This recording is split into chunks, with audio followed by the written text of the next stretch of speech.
After 45 years, the missing 1974 Ford Pinto belonging to Kyle Wade Clinkscales has finally been located. In this video, we will discuss what has occurred since he went missing in 1976 and what investigators have found in the car thus far. Don't forget to hit the like button and subscribe, it really helps us. Now, let's get into it. Kyle Wade Clinkscales, Cold Case Update. Kyle Wade Clinkscales was born on October 2, 1953.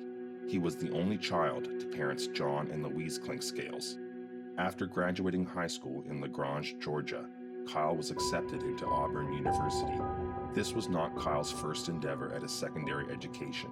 He had previously dropped out of another college. On weekends, he would make the 35-mile drive from university back to his hometown where he worked as a bartender at a local tavern called the Moose Club. This routine continued throughout his junior year until January 27, 1976. After finishing his shift at the Moose Club, Kyle planned to make the 35-mile drive back to school.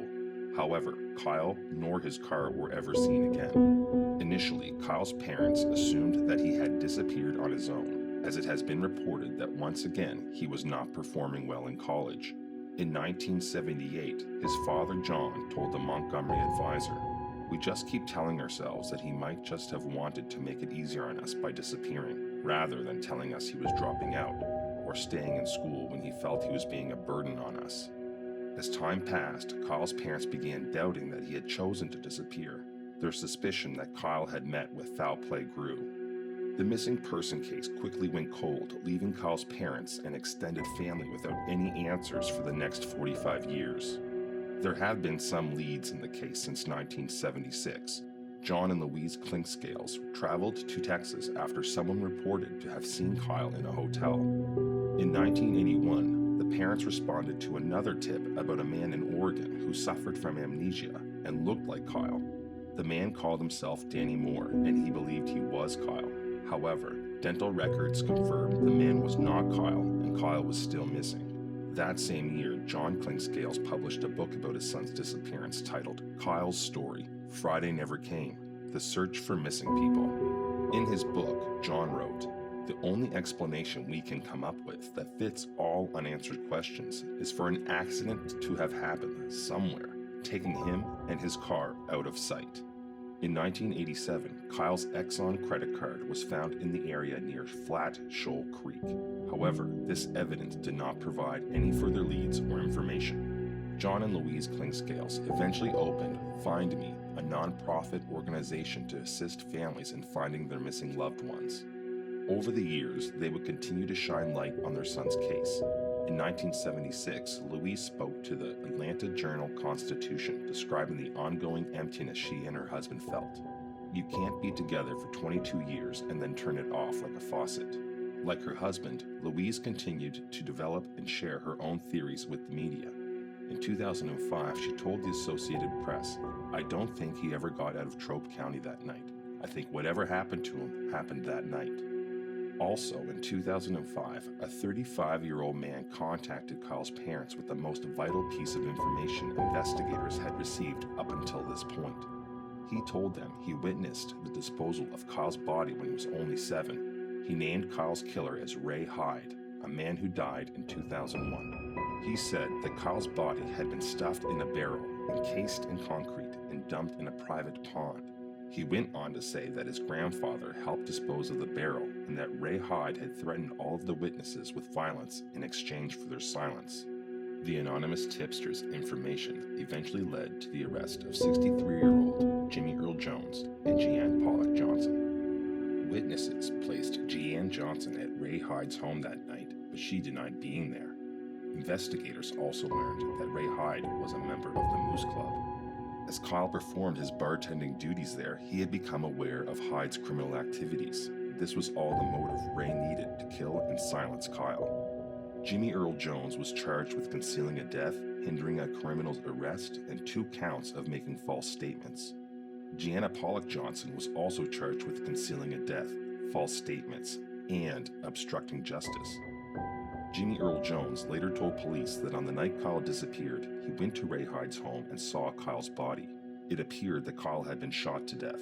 Jones then helped drag Kyle's body into his shop.